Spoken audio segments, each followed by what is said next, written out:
Hello and welcome to Surprise Radio. Today I have Jaycee Clark with me. Jaycee has spent years in the music scene as a singer, but she's entering a new era, a blank era. Jaycee, thank you so much for joining me. Stoked to be here. Thank you for having me. This is my first podcast as Blank Era, so I'm very excited. It's very exciting. And so while we're talking about blank era, tell me what that is, tell me what it means to you and what we're doing here. So the name was kind of inspired by everybody on social media that I was seeing saying stuff like, I'm in my healing era, I'm in my villain era. And I thought that was really cute. And so I knew that I wanted to lean into that sort of trend. So in my notes app, I had blank era with the idea of filling in that word with something. But I never did find a word that I wanted to commit to because I'm fickle.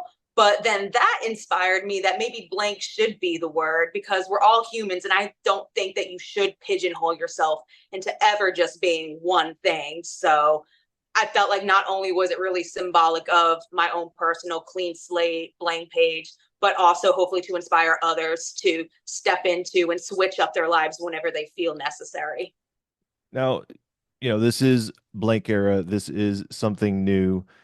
Tell me about some of the things that influenced you to do this, to make the music that you're making now. Just talk about that a little bit. Yeah, so I feel like for so long I had boxed myself into just staying in one lane. And it got to a point where that gets really redundant and feels like, Groundhog's Day a little bit. You're just doing the same thing over and over and over and over. So with Blank Era, I really wanted to push myself to step into all kinds of different things and try on all kinds of different hats and just have fun creating and making music and not worry so much about, am I hitting this checkpoint? Am I hitting this mark? Should I do this? Should I do that? And that it just gets overwhelming and it makes creating music not fun anymore. So that's really what I wanted to do with this was just branch out, have fun, throw some shit at a wall and see what sticks. Now, I asked about some of your influences. I will say that you were lovely enough to let me hear this a little ahead of time, so I do have a taste, and I got a little bit in one song in particular. I don't know if you know who Lauren Tate or Delilah Bond is, I do. but I got some major vibes of hers in there. So was that in there for you too, or talk about that song in particular? I was really inspired. There's an artist called Upsall that I'm absolutely in love with right now. And she really kind of inspired, at least sonically, that song and trying on this kind of like swaggy talk vocal kind of thing with a little bit more aggressive elements. And I've just been really inspired by tons of women in rock right now just kind of making decisions for themselves. Death by Rami is a huge influence of mine right now. Upsall, Charlotte Sands, Poppy, artists like that. But I've always been a lover of like heavy music and more fun music, new metal music. So I just really wanted to try all of that on and just, like I said, have fun. So this EP tells the story of a journey. It's very heavy in places. There's very deep lyrics, but it also has a little bit of bite in places. So tell me about the story or the journey that you're taking here.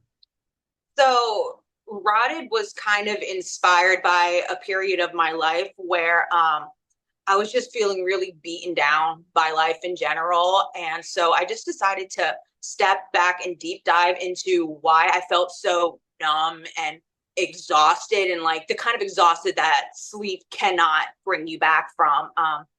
And then one day I just kind of had the realization that I was continuing to try to keep alive a version of myself that just was not existing anymore. And so Rotted is kind of the journey of navigating all of the emotions and the grief that come with breaking up with yourself, essentially, which I think is the hardest kind of breakup to go through because you can't go no contact from yourself. You have Mhm. to hold yourself accountable, look at yourself and say, hey, we don't do that anymore. That's not who you are.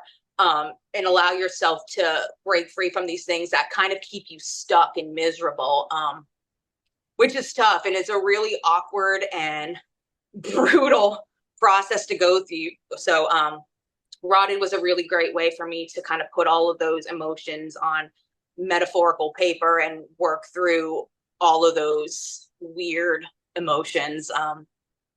And like you said, lyrically, there's a lot of kind of like dark, gritty stuff. But then I also wanted to infuse a lot of it with like sarcasm and humor a little bit because I feel like I've always just taken myself so seriously, my music. And that's not always who I am as a person. Like, I like to go up and daydream about punching people that fucked me over in my room. And so I wrote a song about that. And just not being afraid to explore all of those things because it's a true thing that I think we as people do. Absolutely, yeah. And I guess doing something like this, it can be really scary, but also really exciting and really invigorating. So tell me a little bit about that. Tell me what excites you right now, what scares you right now, and kind of everything in between. Yeah, so it is exciting to feel like you have full control over everything because I do feel like I have been a gigantic people pleaser my entire life. Starting back very, since I was a kid, but specifically in the music scene, I felt when I had started, at the time, there were not a lot of women in, rock in particular. And so I never wanted to do anything that was going to ostracize me further than I already was. So I took so many toxic behavior and just accepted it because I didn't want to see problematic or diva or this and that.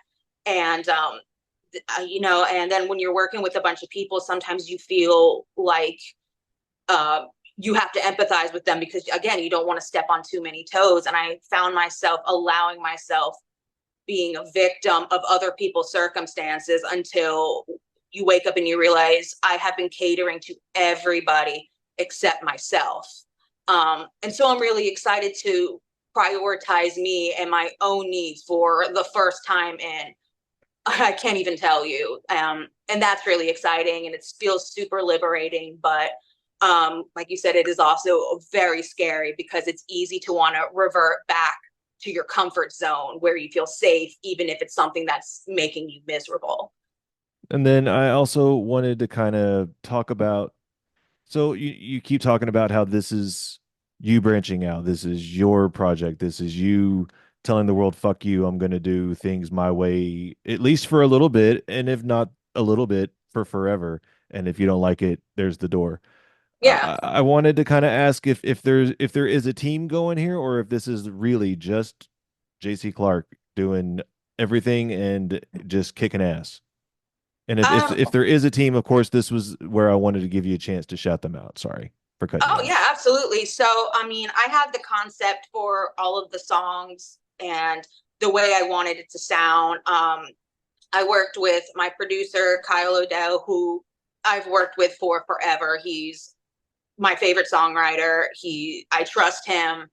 And trust is like a big, huge thing to me. So I will forever be loyal to the people that have had my back, and Kyle Odell has forever been one of them. But I also got to work with Dusty Waring, who was formerly in BT Bam. He helped me with writing some guitars because I don't play instruments. So I was lucky to have him on board. And then I had my friends, Brandon Marluccio, who's a producer, step in and kind of help out with some stuff. And I also worked with my friend Barry, who's an awesome artist, and you should check her out on one of the songs too. And that's basically the whole team. But shout out to them for helping me wrangle all of my thoughts and create a piece of music and EP that I'm super proud of. And you should be proud of it. Like I said, I have heard it, and this is some really incredible music. Thank Speaking you. of that incredible music, did I hear a little bit of harsh growling in there from you in one of your songs? Maybe. We're trying some things. We're trying some things. I really wanted this vocally to just kind of sound as ugly and gross as possible. So I really wanted to tap into that. I feel like for so long I've always been focused on getting the best like vocal take and doing big belty stuff. And I love to do that. So obviously I wanted to incorporate that. But like I said, I was really struggling with navigating the process of grief, and that's not a pretty process. So I really wanted things to sound raw and guttural and chaotic and just like I said, fucking gross. Um, so I really wanted to tap into some of those more aggressive vocals and just kind of see what happens. So I'm pretty proud of it, as scary as it was to go in there. I had to literally do it with the lights off, blinds closed, don't look at me. I'm just going to sing this shit, and you tell me if it's, have my producer in there to be like, okay, this is a good one. You did something with that. I Or agree. not. You did something with that. I guess really what I'm trying to say here is you may have fucked up by teasing us with that because it sounded really good and we might be hoping for more coming And I soon. think that probably will happen. I think I'm going to continue to push the boundaries of what I feel like I'm capable of, take more risks vocally. And I think that this album was a good way to kind of test the waters and just start something. I feel like with this, it was a really good way of kind of taking what I've done in the past and introducing some more things that I've never done before, take some risks. And now going forward, it kind of gave me the confidence to really steer into what the next chapter is going to be. So stay tuned because there's definitely more coming. I just picked the best five that I thought were a great way to introduce myself and kind of tell my villain origin story, if you will, and have a little love letter to my past. And then it is going to be no holds barred from this point forward. Well, and it's good that you said that because I was actually curious about the release structure. So I know it's really scary and hard to just release an EP at first. Was there ever an idea for a single first? I actually almost thought that Dead as Hell would have been a perfect Halloween release. But Yeah. what ultimately led to the decision? And you said it's 5 songs and the EP is called Rotted, and that drops today, Friday, November 8th. Yes. Yeah. So the whole thing kind of went through many iterations. At first, I was like, well, maybe I'll release a cover just to, gather some interest in the project and, just have some fun. And that might still be something that I do in the future. But we started working on the EP, and I'm like, oh man, no, I think that this is how I want to introduce myself. So we had the 5 songs, and I'm like, okay, now I have to pick a single out of all of these. But I'm like, oh, I feel like there's so much context needed for the whole thing that I think I just want to put it all out, put the whole EP out, see what people are resonating with, and let them kind of choose what they think the single should be. Because I just want to tell a story here.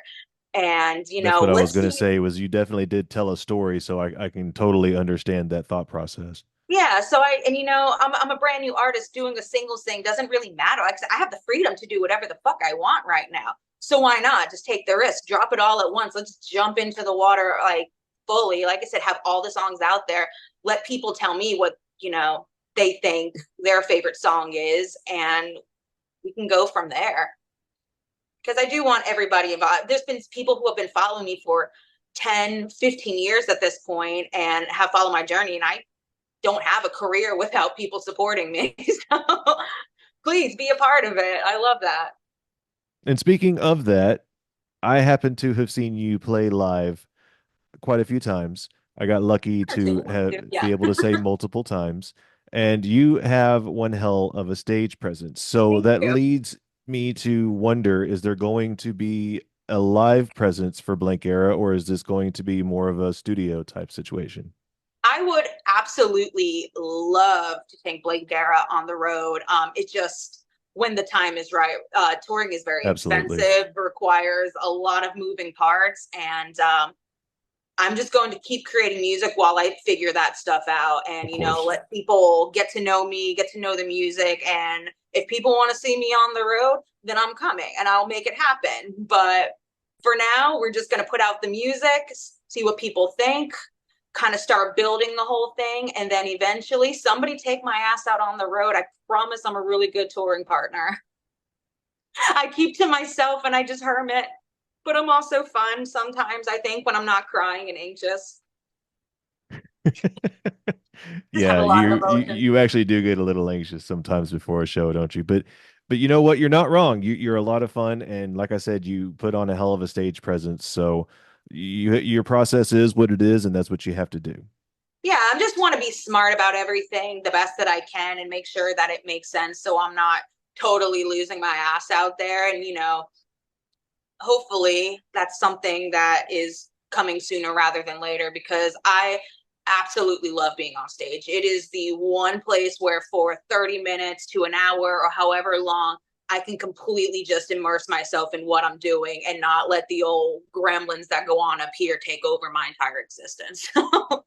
We love playing, and I love being able to in person talk to people about the songs and what it means to them and share stories and introduce myself like in person, get to know everybody, and build friendships and relationships with the people that support me. That's literally my favorite part of what I do.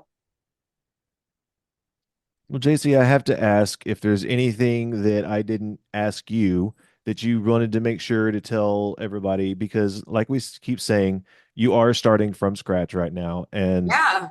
aside from the people that know you from your previous endeavors, there's a lot of people that may not know about you. So you can talk to them, you can talk to fans that are following you. Anything that I did, like I said, forgot to say, I'm opening the floor up to you.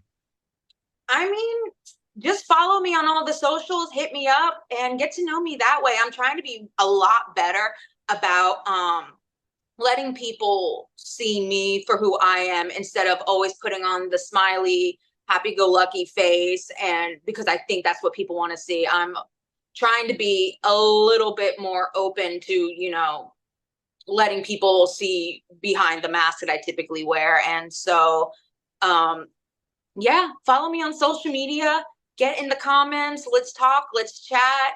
I literally try to reply to as many messages as I can. And, it's really important to me to build community because as a painfully shy person growing up, I know how hard it can be to make friends and open up. And I want to be a place where people feel safe enough to, engage and all of that. Well, and not to mention anybody that does interact with you on social media, that helps you spread. That helps you get Yeah, out there for more absolutely. people. So that's one of the ways that people that are fans of you can help is obviously like and share and all those kinds of things. But just a comment can actually help the algorithm say, oh, people actually want to interact with this. And I can attest to also that you do respond, even if you're anxious about doing it, you will go get on there and respond to people. And almost every time, it's just a wonderful interaction with your fans. You interact well with your fans on stage, on the socials, everywhere. So everybody, go check out Blank Era. It is released Hey. today. The brand new EP, Rotted, drops today at midnight. So you should be able to find it on all of your streaming platforms, be it YouTube, Apple, Spotify. Am I missing any? Are you going to be on Bandcamp or Deezer or anything like that? Probably, if there's a place for music to be out, I'm probably going to insert myself into that and just annoy the shit out of everybody and become everybody's problem. Now, normally I put it in the description, but it will be in the comments this time. The information to find her Spotify and YouTube, because that actually isn't live yet, so I can't do it that way. So just check the comments. You'll find the links. You'll be able to find and interact and jam some really good music. JC, thank you Thank so much for you. joining me. Thank you for having me. This has been awesome. I'm so excited to reintroduce myself and talk about this journey and have people, follow me from scratch, hopefully before it's cool. And I really look forward to building a community of people that are like minded and, get over their people pleasing shit and realize that it's never too late to start over. Do the damn thing. It's going to be okay. That's right. So I wish you the best of luck going forward, and we will talk soon. Thank you. I'll talk to you later.